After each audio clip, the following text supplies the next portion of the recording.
Hello student आज के lecture में कंटिन्यूअस फंक्शन पर कुछ हम प्रॉब्लम सॉल्व करेंगे। जैसे एक प्रॉब्लम है student, for whatever value of K function F x is continuous.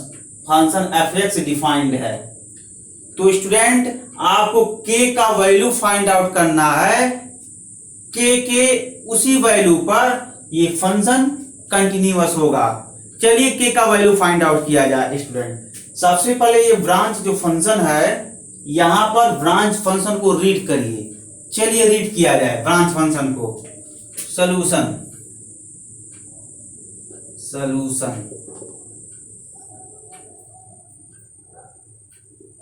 If x less than pi by two, F x is equal to K cos x upon pi minus 2x है ना student. cos x है यह। If x greater than pi by two, F x is equal to K cos x upon pi minus 2x। If x is equal to pi by two, F x is equal to 3। तो student problem में x equal to pi by two पर f x equal to 3 ये given data है ना। तो आपको k का value find out करना है। किसका वैल्यू फाइंड आउट करना है? k का। k के किस मान के लिए फंक्शन कंटिन्यूअस है, तो आपको k का मान फाइंड आउट करना है। कैसे फाइंड आउट होगा? चलिए, मान को हम इंग्लिश में वैल्यू बोलते हैं स्टूडेंट, कंफ्यूजन में मत पड़िएगा। के का वैल्यू फाइंड आउट करना है ना स्टूडेंट। चलिए फाइंड आउट किया जाए। स्टूडेंट आपको ये दे दिया गया है x equal to pi by two पर ये फंक्शन क्या है? कंटिन्यूअस है। तो लिखेंगे क्या? Given that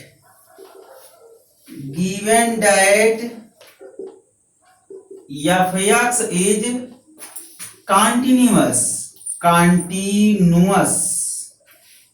at x equal to 3, at x equal to pi by 2. Given that f x is continuous at x equal to pi by 2, x is equal to pi by 2 point पर function F x continuous है। ये given data है, problem में given data है।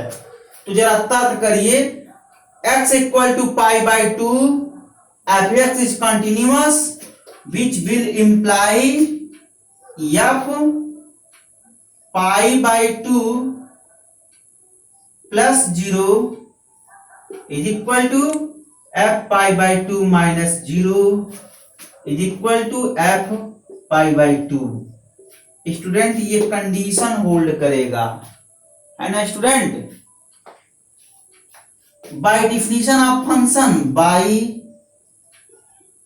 definition of function का definition क्या है student? F x at x equal to pi by two is equal to value 3 which imply f pi by to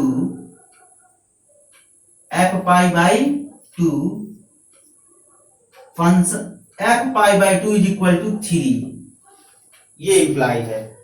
x equal to pi by two इसी में fill up कर दीजिए student, तो f pi by two is equal to 3 ये निकल गया। इसका मतलब ये हुआ student, right hand limit left hand limit भी 3 ही आएगा। क्या आएगा?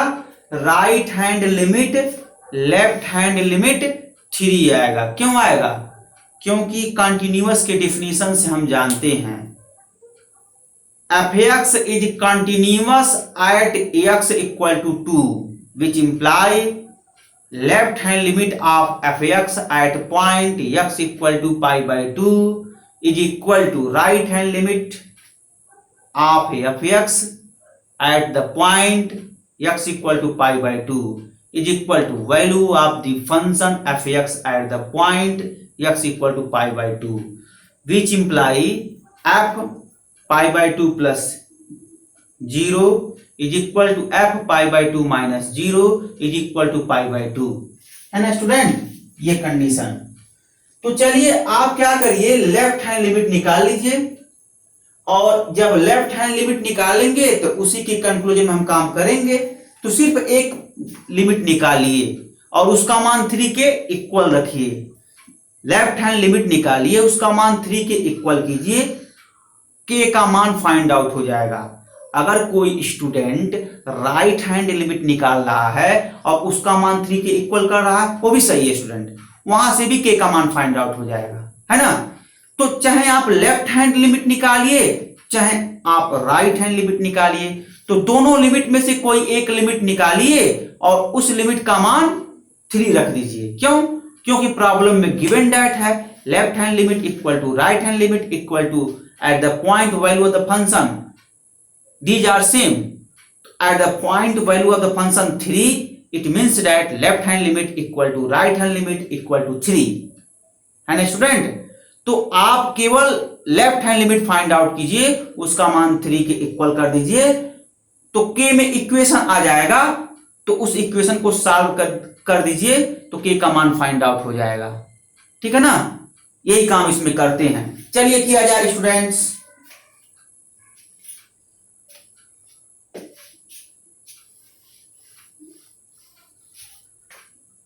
तो students left hand limit F pi by 2 minus 0, point क्या है स्टूडेंट, एक्स पाई बाई 2 है। अगर एक्स ए होता पॉइंट तो एफ ए माइनस 0 लिखते, एक्स पाई बाई 2 है तो f pi by 2 minus 0, it becomes limit delta tends to 0 f pi by 2 minus 0, है ना स्टूडेंट। अब आप क्या करेंगे, इसका मान 3 रखेंगे, है ना। तो दूसरे स्टेप में स्टूडेंट यहां से देखिए, यहां से एफ पाई बाई 2 का मान क्या आया है, एफ पाई बाई 2 का मान, एफ पाई बाई 2 का वैल्यू क्या आया है, 3 आया है। तो यहां से इसका एक मान 3 लिख सकते हैं यहां से। लेकिन आप ऑब्वियसली स्टूडेंट अगर हम नहीं भी लिखेंगे तो भी हम 3 इक्वल कर लेंगे, ठीक है। तो ये बात है। तो स्टूडेंट्स आगे बढ़ जाइए।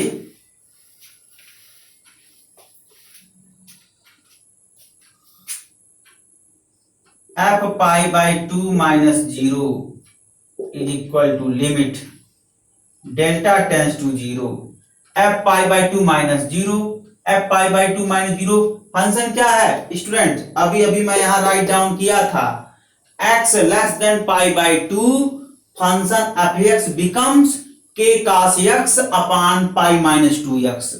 So student write down k cos pi by 2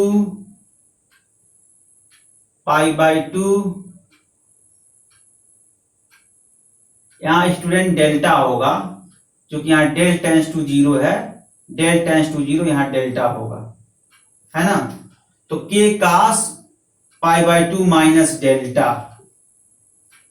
upon pi minus 2 pi by 2 minus delta, ये स्टूडेंट है ना। तो क्या हो जाएगा, f pi by 2 minus 0 is equal to limit delta tends to 0 के cos pi by 2 minus theta sin theta, it becomes, we can write sin delta upon pi minus pi plus 2 delta, ठीक है ना student. Pi से pi cancel out, f pi by 2 minus 0 is equal to limit del tends to 0 के sine delta upon 2 delta, f pi by two minus zero is equal to limit delta tends to zero, this becomes, this term can be written as k by 2, this will be constant term, ये constant term है student. Property of limit में बताया जाता है student, अगर function में constant term आ जाता है तो उसको लिमिट से बाहर लिख देते हैं। This term can be written as k by 2 limit sine delta upon delta, ये लिमिट की प्रॉपर्टी है, limit x tends to a limit x tends to a k f x, it becomes k limit x tends to a f x, है ना student. By property of limit की property पढ़े हैं। तो k by 2 क्या है student? Constant term है। देखिए कैसे हम पहचान रहे हैं कि कौन सा कांस्टेंट है, कौन सा वेरिएबल है। यहां से देखिए delta tends to zero, delta zero की तरफ अग्रसर हो रहा है। Delta tends to zero, delta is approach to zero, it means delta variable कह सकते हैं ना स्टूडेंट। देखिए delta approach to zero, it means delta is variable, तो sine delta upon delta, this is a variable, sine delta upon delta. k upon 2, k from delta independent, k जो है delta से independent है। Similarly 2 delta से independent है। k by 2 is also independent of k, है ना। k by 2 is also independent of delta. समझ में आ रहा है ना स्टूडेंट। जो k बाई 2 है ये भी डेल्टा से इंडिपेंडेंट है, तो इस वजह से स्टूडेंट ये k बाई 2 क्या होगा? बाहर हो जाएगा स्टूडेंट। तो जब ये बाहर हो जाएगा, बाहर होने का मतलब k by 2 limit del tends to zero sine del by del हो जाएगा, है ना स्टूडेंट। ये इसमें करते हैं। नहीं समझ में आ रहा है? फिर से मैं समझा दे रहा हूं, ध्यान से सुनिए। ये मैं कह रहा हूं स्टूडेंट, ये delta approach to zero, delta zero की तरफ अप्रोच कर रहा है। Delta approach to zero, it means delta is variable, sine delta is also variable, delta variable, k by 2 is constant. k by 2 है क्या है? k by 2 is constant. जब k by 2 constant है तो sine delta upon delta is variable, तो k by 2 constant है तो इसको हम लिमिट से आउटसाइड लिख लेंगे। तो लिमिट से outside k by 2 write down कर लिए हैं। Limit delta tends to zero sine delta upon delta, ये प्रॉपर्टी ऑफ लिमिट होता है स्टूडेंट, पढ़ाया गया होगा। ये प्रॉपर्टी ऑफ लिमिट है। तो limit x tends to a k f x, it becomes k into limit x tends to a f x, है ना स्टूडेंट। k को लिमिट से बाहर लिख लेते हैं, आउटसाइड में लिख लेते हैं, वही काम किया हमने। This is also a property of limit, ये लिमिट की प्रॉपर्टी होता है। क्या होता है? 1 हो जाता है इसका मान, तो इसकी प्लेस पर 1 लिख लेंगे। अगले स्टेप में क्या करेंगे स्टूडेंट? अगले स्टेप में 1 लिख लेंगे, है ना। यही काम इसमें करते हैं। तो student f pi by 2 minus 0 is equal to k by 2 into 1 by property of limit, limit delta tends to zero sine delta upon delta is equal to 1 होता है। स्टूडेंट लिमिट में आपको ये पढ़ाया गया होगा, limit theta tends to zero sine theta upon theta, it becomes 1। अगर आपको ऐसे ही limit x tends to zero sine x upon x is also 1, तो ये सब स्ट्रक्चर कहीं भी मिलता है साइन एंगल अपॉन एंगल, तो ये 1 हो जाता है। Limit theta tends to zero sine theta upon theta, देखिए भी 1 हो जाता है। Limit x tends to zero sine x upon x, ये भी 1 हो जाता है। ये स्ट्रक्चर कहीं भी मिले उसका मान 1 लिख लेते हैं। Sine angle upon angle, limit angle tends to zero, limit angle tends to zero sine angle upon angle is equal to 1। अगर एंगल के प्लेस पर थीटा है, एंगल के प्लेस पर थीटा है तो limit theta tends to 0 sin theta upon theta 1 हो गया। एंगल के प्लेस पर x है तो limit x tends to 0 sin x upon x ये भी 1 हो गया। एंगल के प्लेस पर डेल्टा है तो limit delta tends to 0 sin delta upon delta always equal to 1 हो गया, है ना। ये सब इसमें होते हैं स्टूडेंट। तो this will simplify also k/2। और student limit left hand limit का मान क्या आएगा, बोलिए 3 आएगा। क्यों 3 आएगा, क्योंकि फंक्शन कंटिन्यूअस है, फंक्शन कंटिन्यूअस है। और आपको प्रॉब्लम में दे दिया गया है x इक्वल टू π/2 पर फंक्शन 3 दे रहा है, x इक्वल टू π/2 पर फंक्शन fx 3 दे रहा है। तो जो x इक्वल टू π/2 पर जो वैल्यू आएगा फंक्शन का वह लेफ्ट हैंड लिमिट के बराबर हो जाएगा, राइट हैंड लिमिट के भी बराबर हो जाएगा। तो f π/2 का मान 3 है, f π/2 का वैल्यू 3 है तो f π/2 माइनस 0 का भी वैल्यू 3 हो जाएगा। तो इसके जगह पर 3 लिख लेंगे। इस वजह से student 3 is equal to k/2 which imply k is equal to 6। इसको सॉल्व नहीं कर लेंगे स्टूडेंट, 1 लिखकर क्रॉस मल्टीप्लीकेशन करके k का वैल्यू फाइंड आउट कर लेंगे। k इज इक्वल टू 6 ये आंसर होगा, ठीक है ना स्टूडेंट। इस तरीके से सॉल्व होगा। मैं आपको बता दूं फिर से कि कैसे ये 3 लिखे हैं, यही सब कॉम्प्लिकेटेड होता है स्टूडेंट। यहां से देखिए, जब फंक्शन को रीड करना सिखाए थे स्टूडेंट ना, तो आप वहां लिखे होंगे ये value at x equal to π/2 is equal to 3। तो f π/2 इज इक्वल टू 3, ठीक है ना। और आपको कंटिन्यूअस दे दिया गया है, एट x इक्वल टू π/2 पर कंटिन्यूअस दे दिया गया है। तो हो नहीं गया student, f π/2 minus 0 is equal to f π/2 plus 0 is equal to f π/2, है ना। f π/2 है तो f π/2 का मान 3 है, f π/2 का वैल्यू 3 है तो 3 यहां रखेंगे तो left hand limit right hand limit 3 होगा। लेफ्ट हैंड लिमिट का भी मान 3 होगा, राइट हैंड लिमिट का भी मान 3 होगा। मतलब left hand limit value 3, right hand limit value 3। नहीं समझ पा रहे हैं? अरे भाई यही है, π/2 minus 0 is equal to 3, f π/2 plus 0 is also equal to 3 और f π/2 is also equal to 3। मतलब क्या कि लेफ्ट हैंड लिमिट 3 है, राइट हैंड लिमिट 3 है, value of the function at point π/2 3, ठीक है ना। यही एनालिसिस यूज किए हैं हम।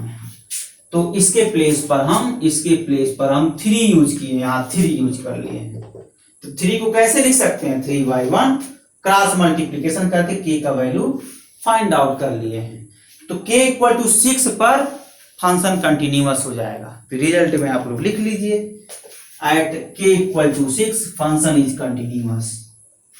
k equal to 6 f(x) is continuous,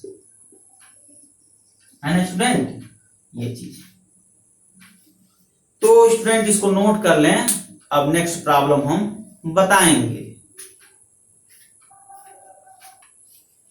तो स्टूडेंट देखें इस प्रॉब्लम को कैसे हम सॉल्व कर रहे हैं। इसमें भी वही करना है, find value of k for which function is continuous.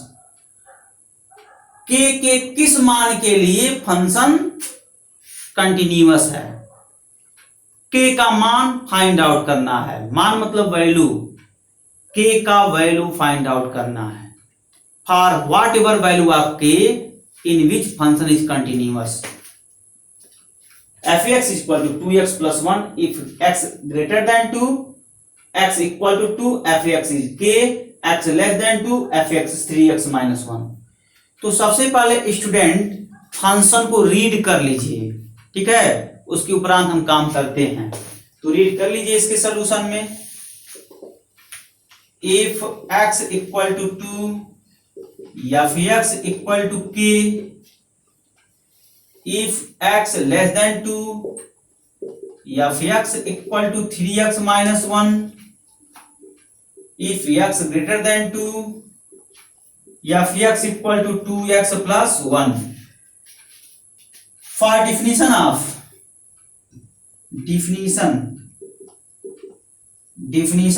fx, it is clear that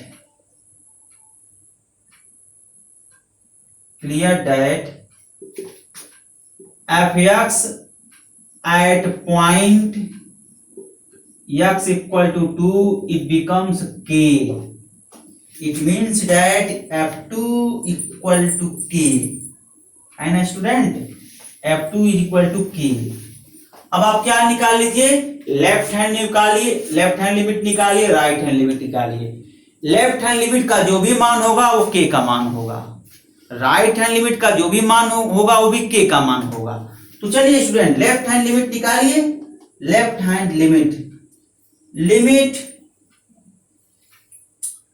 f2 minus 0 is equal to limit delta tends to 0 f2 minus delta, it becomes limit delta tends to 0. देखिए student f2 minus 0, f2 minus 0 का मतलब क्या हुआ कि 2 से less value इसमें खोजिए जो function read किए हैं, 2 से लेस वैल्यू यही है ना. तो fx क्या है, 3x minus 1 है. तो यहां पर 3 into 2 minus डेल्टा, x के प्लेस पर 2 minus delta, 3 into 2 minus delta minus 1. इसी को सिंप्लीफाई जरा कीजिए तो f2 minus 0 is equal to limit delta tends to 0 f2 minus delta is equal to limit delta tends to 0 6 minus 3 delta minus 1. अब देखिए whenever delta approach to 0 then function 6 minus 3 delta minus 1 is approach to 5. Then f2 minus 0 is equal to 5. Left hand limit 5 आ गया. अब right hand limit calculate करिए, वो भी 5 आ जाएगा. क्यों 5 आएगा, क्योंकि फंक्शन कंटिन्यूअस दिया गया है, यानी गिवन दैट है. तो स्टूडेंट राइट हैंड लिमिट यहां मैं निकाल लूं, नहीं आप लोग जो है कंफ्यूज हो जाएंगे. वहां निकाल लूंगा तो इरेज करके ही सिस्टमेटिक काम किया जाए वही सही है.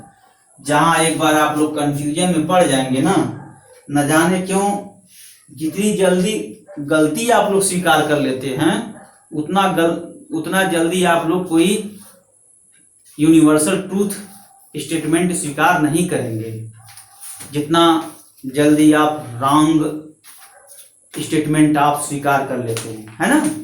ये ह्यूमन नेचर है, क्या करेंगे, आपकी गलती नहीं है इसमें, ह्यूमन नेचर है. तो right hand limit f2 plus 0 is equal to limit delta tends to 0 f2 plus delta, it becomes limit delta tends to 0. Right hand limit student, right hand limit क्या है, x ग्रेटर देन 2 पर value of the function 2x plus 1, 2 into 2 plus delta plus 1, f2 plus 0 is equal to limit delta tends to 0 4 plus 2 delta plus 1. Whenever delta approach to 0 then function 4 plus 2 delta plus 1 approach to 5 limit आ गया student. f2 plus 0 is equal to 5 है ना student. तो आप क्या देख रहे हैं, left hand limit right hand limit 5 है और left hand limit right hand limit is equal to value of the function. It means that k equal to 5. It means that which imply f2 plus 0 equal f2 minus 0 equal to f2 equal to k. It becomes k equal to 5. ये student answer हो गया, है ना student, ये आपका answer हो गया। तो इस प्रॉब्लम को आप लोग नोट करें, इसके पश्चात मैं नेक्स्ट प्रॉब्लम फिर सॉल्व करवाऊंगा। नोट करिए प्रॉब्लम को।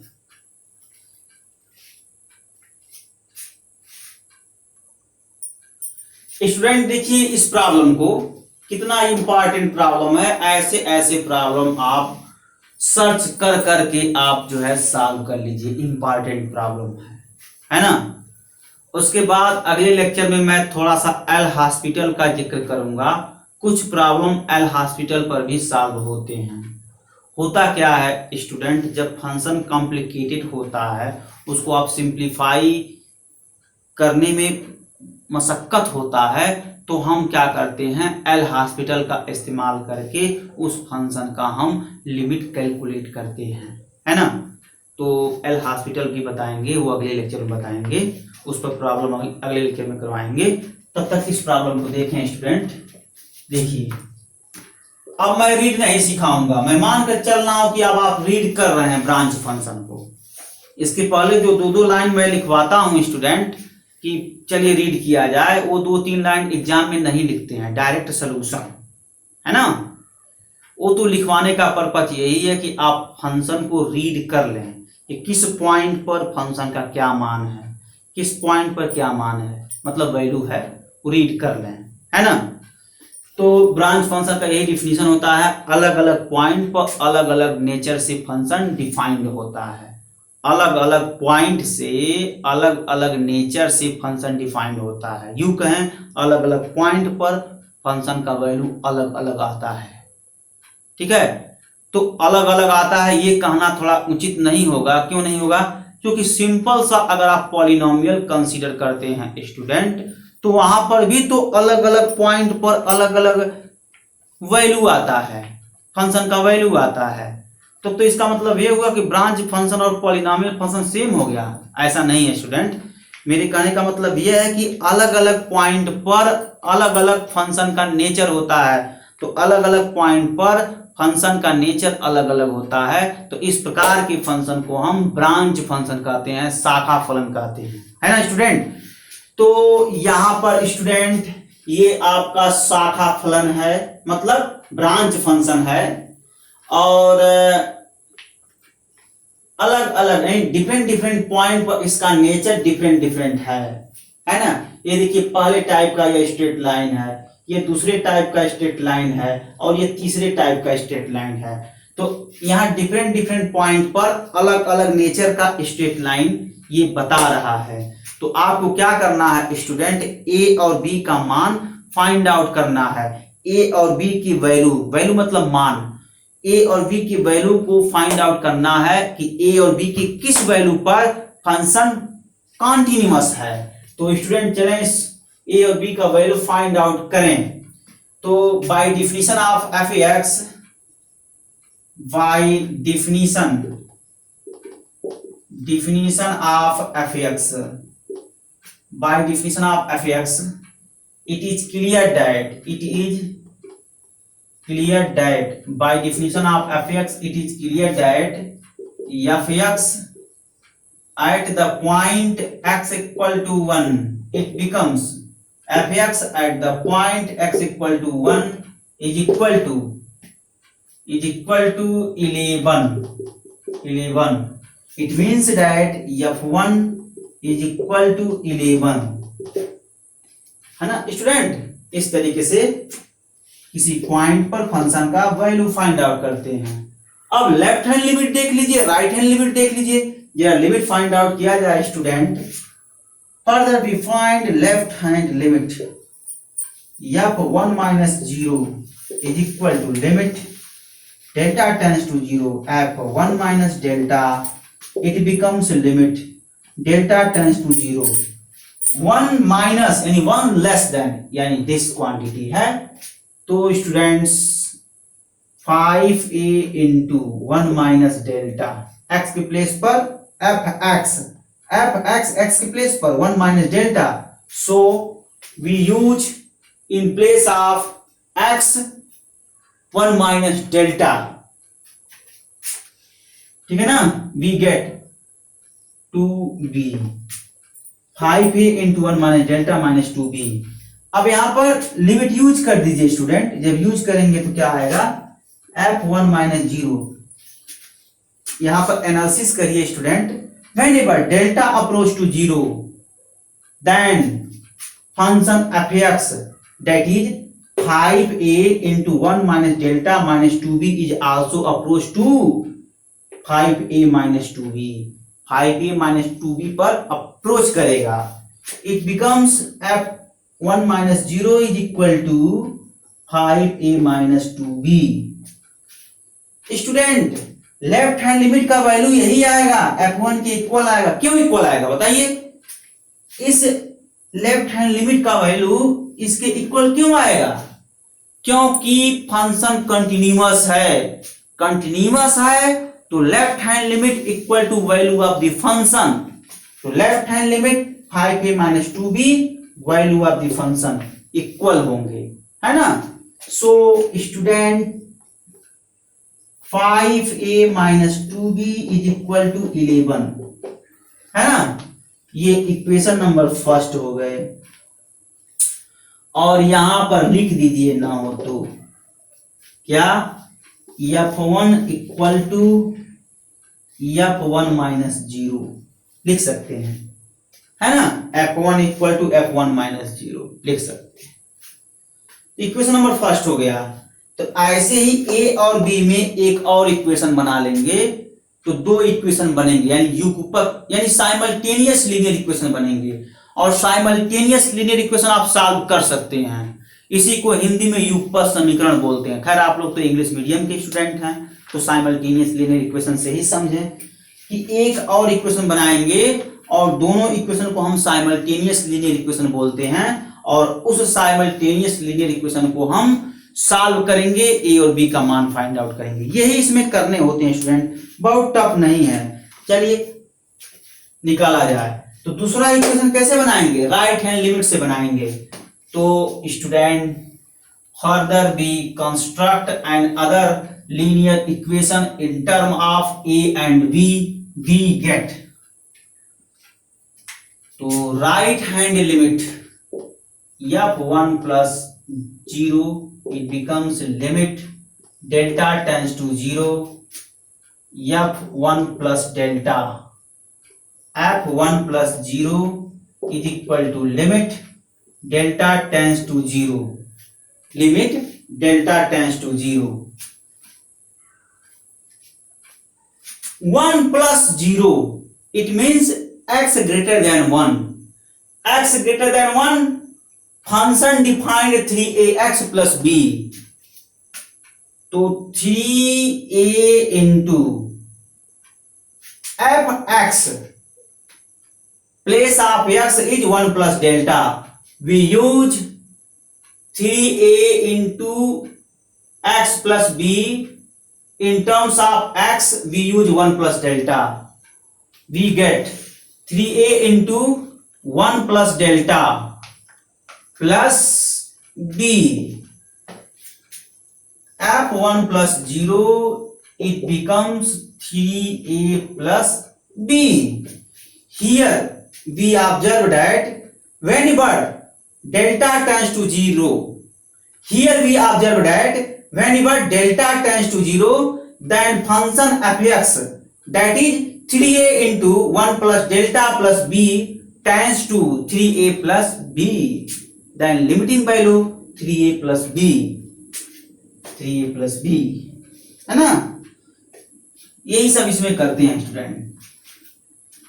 तो f1 plus 0 1 plus 0 is equal to 3a plus b। मतलब स्टूडेंट हम ये कह रहे हैं, जैसे जैसे डेल्टा 0 की तरफ अग्रसर होगा, वैसे वैसे function fx 3a into 1 plus delta plus b अग्रसर होगा 3a प्लस b की तरफ, है ना। तो इसका लिमिटिंग केस ले लेते हैं, तो ये वैल्यू आ जाता है। अगर ऐसे आप नहीं समझ पा रहे हैं तो लिमिटिंग केस कैसे निकाला जाता है, डेल्टा के प्लेस पर यहां जीरो रख दीजिए, डेल्टा के प्लेस पर जीरो रखिए और उसको सॉल्व कर लीजिए। जब सॉल्व करेंगे तो 3a प्लस बी आएगा, वही मैं यहां लिखा हूं। इसी को मैं वर्ड में बोल देता हूं स्टूडेंट। तो होता है क्या, वर्ड में जब बोलता हूं तो हो सकता है आप लोगों को अंडरस्टैंड ना हो, तो मतलब उसका यही है कि डेल्टा के प्लेस पर आप यहां जीरो रखिए और उसको सॉल्व कर लीजिए। जब सॉल्व करेंगे 3a प्लस बी वैल्यू आएगा, वही यहां लिखा गया है ना स्टूडेंट। तो स्टूडेंट यहां पर क्या हो गया, 3a plus B is equal to also 11। क्यों, क्योंकि f1 is equal to f1 plus 0। ये कैसे बोल रहे हैं, कॉन्टिन्यूअस की वजह से।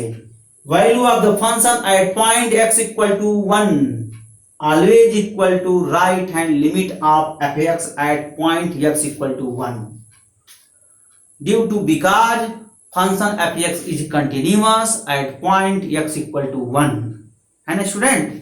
ये इसमें करते हैं, कुछ और नहीं है। अब देखें स्टूडेंट, ये इक्वेशन नंबर सेकंड है। फर्स्ट और सेकंड को आप सॉल्व कर लीजिए, सॉल्व करके a और b का मान निकाल लीजिए। इसमें यही करते हैं और इसमें कुछ और नहीं है स्टूडेंट। तो चलिए आप इसको साइमल्टेनियस लीनियर इक्वेशन लिख करके उसको सॉल्व कीजिए। चलिए सॉल्व किया जाए स्टूडेंट, यही इसमें करते हैं, कुछ और नहीं है कैलकुलेशन। बस ब्रांच फंक्शन में अगर आप ब्रांच फंक्शन को रीड करना सीख गए स्टूडेंट तो कुछ और नहीं है, आसानी से सॉल्व हो जाएगा। तो देखें student, 5a minus 2b is equal to 11, equation number first. 3a plus b is equal to 3a plus b is equal to 11, equation number second. Solve कीजिए। क्या करेंगे स्टूडेंट, इक्वेशन सेकंड में 2 से मल्टीप्लाई कर दीजिए। अब इतने बड़े लेवल में पहुंच गए हैं, आप ऐसे मत लिखिएगा multiplying equation second by 2 we get, बहुत बड़ा हो जाएगा। वैसे हम माथापच्ची कर रहे हैं तो अब काहे को अब प्राइमरी स्तर का कैलकुलेशन करें, डायरेक्ट आप जो है ऐसे राउंड ब्रैकेट बनाइए और यहाँ 2 लिख दीजिए बस। मतलब 2 से इसमें मल्टीप्लाई करना, अब नीचे जो है मल्टीप्लाई करके लिख दीजिए। ऐसा करने से जो है संक्षेप में कैलकुलेशन भी हो जाएगा, टाइम भी बचेगा आप लोगों का, है ना। तो कर लीजिए 5a minus 2b is equal to 11, 6a plus 2b equal to 11, है ना। तो कौन सा इक्वेशन नहीं बदला, फर्स्ट नहीं बदला, फर्स्ट लिखेंगे, सेकंड चेंज हुआ तो इसको थर्ड लिखेंगे, ऐसे, है ना स्टूडेंट। अब इसको ऐड कर लीजिए। अब इसमें फिर ऐसे वर्ड में नहीं लिखेंगे कि adding equation first and equation second, adding equation first and equation third we get, ऐसे ही सब इतना वर्ड मत लिखिए। उस लेवल में लिखिए जब हाई स्कूल में आप लोग पढ़ते थे तो वहां लिखते थे। अब लेवल आपका हाई हो गया तो छोटी छोटी चीजें जो है वर्ड में लिखा नहीं जाता, अरे यहीं पर थोड़ा सा ऐसे लिख दीजिए सिंबल में, फर्स्ट थर्ड को ऐड कर रहे हैं, ऐड करिए, कैंसल, ये 5 है 6 से 11 ये हो गया। देखिए स्टूडेंट यहाँ पर कुछ गलती हुआ, आप ध्यान नहीं दिए। इसमें 2 से मल्टीप्लाई होगा इक्वेशन नंबर सेकंड में, तो राइट हैंड साइड में भी मल्टीप्लाई होगा, तो ये होगा आपका 22 हो जाएगा, है ना। अब इसको ऐड करेंगे तो 33, तो a इक्वल टू क्या हो जाएगा 3। अब इसके मान को किसी में रख दीजिए, कहां रखना चाह रहे हैं हम, मान लीजिए इसी में यहां रखें इक्वेशन नंबर फर्स्ट में। तो स्टूडेंट इक्वेशन नंबर फर्स्ट में रख करके इसको आप सॉल्व कीजिए। सॉल्व कीजिए, देखिए क्या आ रहा है। इसमें यही सब करते हैं, कुछ और नहीं करते हैं। सॉल्व कीजिए तो 5 into 3 minus 2b is equal to 11।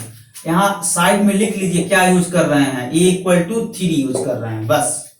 Solve कीजिए तो 15 हो गया, minus 2b is equal to 11। और सॉल्व कीजिए, ट्रांसफर कीजिए राइट हैंड साइड में, minus 2b 11 minus 15।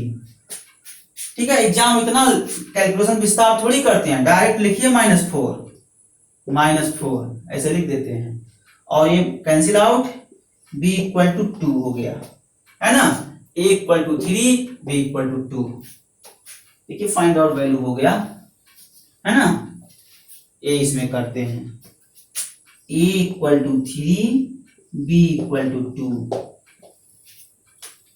Then F x is continuous at x equal to 1। देखिए student x is equal to 1 है, ठीक है ना। तो ये रिजल्ट आपका है a equal to 3, b equal to 2, then F x is continuous at x equal to 1, है ना। इस तरीके से स्टूडेंट हम प्रॉब्लम को सॉल्व कर लेते हैं। तो आज के लेक्चर में स्टूडेंट 3 प्रॉब्लम का हम सलूशन दिए, अगले लेक्चर में कुछ और प्रॉब्लम का हम सलूशन देंगे। Okay student, thank you very much.